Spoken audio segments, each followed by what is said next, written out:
Well, all right, y'all. All across the USC, Compton, Watts, Bay to LA, Pomona, California, from valley to valley, we represent that killer Cali. So if you keeping it real on your side of your town, you tune in to Gangsta Chronicles. Ew.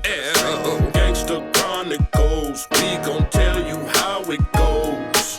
If I lie, my nose will grow like Pinocchio. We gon' tell you the truth and nothing but the truth. Ew. Gangsta Chronicles, this is not your average show. You're now tuned into the real MC8, Big James, and Big Steel. This is strictly from the streets. Hello. We represent the James. Y'all had this thing going with Master P going on. What period? That's when y'all first dropped the album, right? Right. No. That's when we dropped our Lunatic Music, right? Operate Stackola and Lunatic Music. The first two albums. He dropped his when we dropped our second album in '96. We dropped Lunatic Music in '96 at the same time. So he dropped the Ice Cream Man on that time. So that's when we started getting on him on Lunatic Music and so on. You ain't never been one of them dudes to bite your tongue. And that's one thing I noticed about you before I even met you. Because who was your next victim after Master P? It wasn't no victim, you know what I mean? It was just defending myself again. But it went to victim is in the sense of it's like you targeting them. But no, what I want to say is this about Yuck. I always tell him that I'm glad to have him as a friend versus an enemy because Yuck used to go really in on these niggas, man. But that's the kid. You gonna go in on the motherfucker that come for you, right? No, it's like Yuck them type of motherfuckers. If a nigga threw a penny at him, he was gonna throw a whole armored truck at their ass, a vault at their ass. But shit, that's what I'm gonna do. I ain't gonna go small on a nigga. If a nigga come at me, I'm gonna go big. What the fuck I'm gonna do? Come at him with the Eddie Murphy 22? No, I'm gonna come at the motherfucker with the AR-15 and the motherfucking K. I ain't gonna stand there with that little shit like, why you shoot that little shit, motherfucker? Yeah, for real. For real, you know. And you know what you was out there, because I can't think of a time that you actually started some shit. You know what I mean? I ain't never seen you just up and start some shit with somebody. There's always been somebody kind of coming at y'all some kind of way. Right. So it always has been that way. And I guess you had to let motherfuckers know what time it is. Everybody that started something at a point in time in life. That nigga done started some shit. Look at James said that nigga done started some shit. You can't be an innocent motherfucker in the thick of things. You know, you don't last this long without being out there like that. My thing is, when I got shot, that's when I started some shit. When I got disciplined, you know what I mean? I got shot for being disciplined, for doing some shit to an OG that wasn't supposed to be done as a young YG. You know what I mean? I got disciplined, got shot, beat up, jumped, and all the shit. That's the only time I ever fucked up and did something. You know what I mean? But other than that, my G, it's all defense because I know what energy I put out is what energy I'm gonna get. You know what I mean? That's why I got shot. Now, if you doing that type of shit and doing your thing in the streets, your 1-2, it's gonna come back to you. And that shit came back to me full throttle. My life was right in my face. Like, nigga, your life is either gonna die or you're gonna run and move and do the motherfucking Deion Sanders, you know what I mean? And do all the motherfucking Ronnie Lott, you know what I mean? Dodging bullets you could do, you know what I mean? Until you get shot in a cool place where you don't die.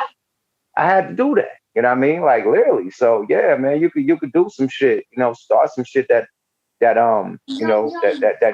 reap the repercussions from. You know what I mean? Period. Or throw that type of energy. So from there I learned not to throw that type of energy out there, negative energy, because it always comes back.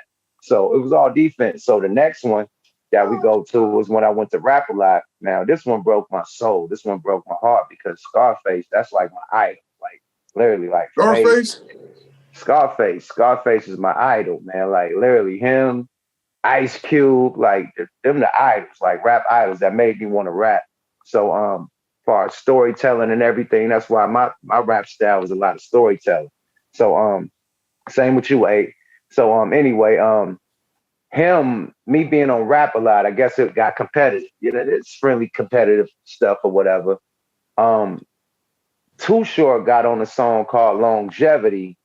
And, decide to, break down whatever happened with all of us, I guess, on the song or whatever. Some other songs he broke down. And then he did a song called Longevity with with Scarface. And Show, he's shooting his shots at me clearly, and then shooting their shots at the Loonies and me, and then Face get on there, and then he's shooting his subliminals at me. It's like, damn, I thought we was on Rap a Lot, bro. Like, so after he did that, I had to go after Face, you know what I mean, period. And like, this right when Face left the label, you know what I mean? He couldn't do that on Rap a Lot. He left. This when he got the deal with Def Jam, you know what I mean? So, yeah, so he did this when he was on Def Jam. So Jay let me go, period. You know what I mean? Jay let me go because at that time, him and Jay weren't seeing eye to eye, you know what I mean? So Jay let me go. If it was under the same roof, Jay wouldn't have let me diss Scarface, never, period. That would have never happened. So, and then even when I did this Scarface, it was like I had to blurb out the names and everything. It was a real subliminal diss, but people in the camp and people from his camp knew where it was going, you know what I mean? And then Scarface hit shot a couple back after that or whatever. But yeah, man, out of straight competition and him leaving Rap a Lot, you know what I mean, and going to Def Jam, you know what I mean? That was the beef with that one. Yeah, and that would be hard right there because I think Scarface is probably up there as every rapper's favorite rapper. You know what I mean? So that had to be some shit for you to go into that, with him of all people. Did y'all ever get that resolved? Yeah, definitely. That's Uncle Face, man. That's my guy, man. Period, man. Prayers to Face too, man. He definitely going through some shit, man. So that's Uncle Face, man. Period, man. Well, I'm out here, speaking of prayers, man. I want everybody out there to keep the homeboy Reggie Wright out there in prayers. He's suffering from COVID right now, and he's on a ventilator. So I want to ask everybody during this holiday season, be prayed up and let's stay safe out there. Wear your mask and everything. I know we don't have on no mask here, but we all been tested and everything, so we don't have nothing. But stay safe out there. But anyway, though, let's take it to this, man.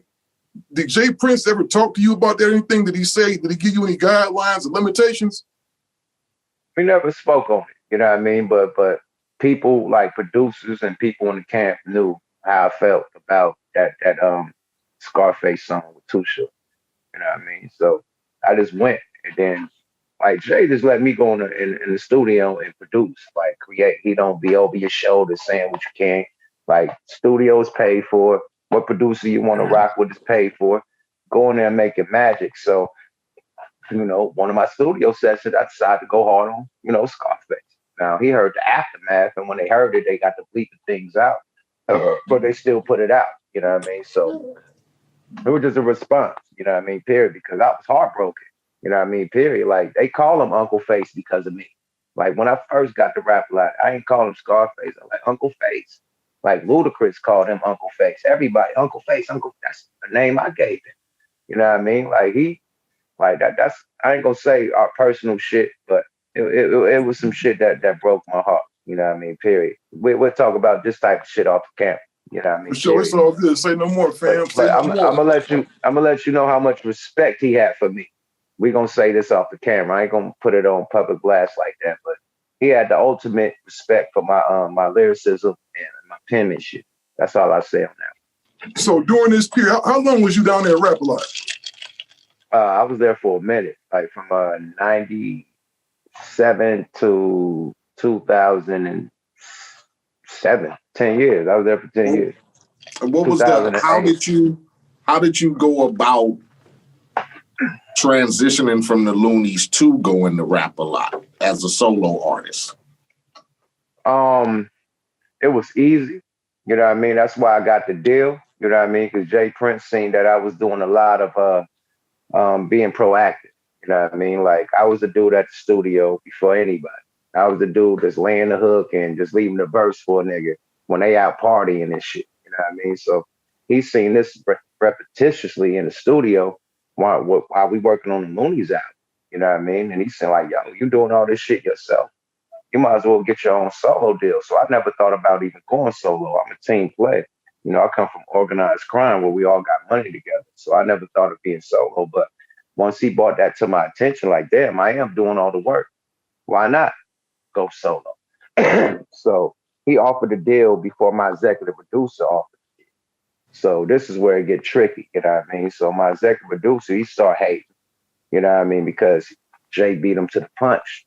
And he started like giving us the runaround. He gave us the runaround for like 2 years to even sign that deal. You know what I mean? So that's why the album became 2 albums. Like I was done with the first album, like the first year, and we still waiting for dude to sign off. So I'm still recording, and that's why Thugged Out the Appalachian became a double album. I wasn't trying to copy Biggie. I wasn't trying to copy Pac. It became that through litigation, and you know what I mean, waiting for this dude to sign off. And we just going at it in the studio. We had so much good classic work that we like, yo, we thumping all this shit out. You know what I mean? Pac dropped one. I think Lil Flip just dropped one. Everybody drop a double albums. Fuck it, throw it out there. So we threw the double album out there, and yeah, it went platinum. You know what I mean? Period. Not right then. You know, over the time it went gold off the rip. But yeah, we dropped that album, and from that we just kept going, man. The momentum. You know what I mean? Period. And then it was just easier for me because being in a group, it's hard to tell your personal stories because that member got to have them same personal stories. So me and Num was from 2 total different backgrounds. So it's only so hard I could go on the Loonies. So that's why you could tell Yukmouth, you know what I mean, albums and content and subject matter was totally different from, well, detail, you know what I mean, was totally different from a Loonies album. Well, we was just like the funny side of gangster hip hop. So yeah, Yuck, I was able to thug it out. That's why I call it Thugged Out the Appalachian. You know what I mean? I was able to do me. I'm from the Ville, one of the most notorious projects from Oakland. So I was able to talk my shit, you know what I mean, about me and my niggas and how I get down, how my niggas get down, how my legends get down. You know, rest in peace, Felix Mitchell. But, you know, legendary dudes come from my neighborhood, period, you know? So, yeah, I had to talk my shit. And going to Rap A Lot, I was able to talk my shit. Not only that, Rap A Lot was connected with my neighborhood. You know, that's why I had to talk about my neighborhood because they already signed a rapper from my neighborhood called Seagram. You know what I mean? Rest in peace to Seagram. I know. I remember Seagram. So Seagram is from my neighborhood. He's from 69th. I'm from 65th. We same neighborhood. So Jay Prince had already had a stake in Oakland already. And Seagram had just died. You know what I mean? Right when, you know, Rap A Lot approached me. And at this time, all my homies from the neighborhood is working at Rap A Lot. So it's deeper than rap. Like, nigga, half my neighborhood working for Rap A Lot. Literally. Like, niggas in Houston working with Jay Prince still to this day. So, yeah, it was only right that I came from my neighborhood and went to Rap A Lot because we already had a situation going down, you know what I mean, with Seagram and everybody else, you know what I mean, from my neighborhood working at Rap A Lot, working at everywhere, shit, from the money team, all that shit, man. You know what I mean? All from my neighborhood and all from being linked with Rap A Lot. So it was more of a family thing when I went there. You know what I mean? It was only right. You know, Sig died, you know what I mean? It's the next chapter from the Ville and Rap A Lot. That's how that works. Finally get a chance to let the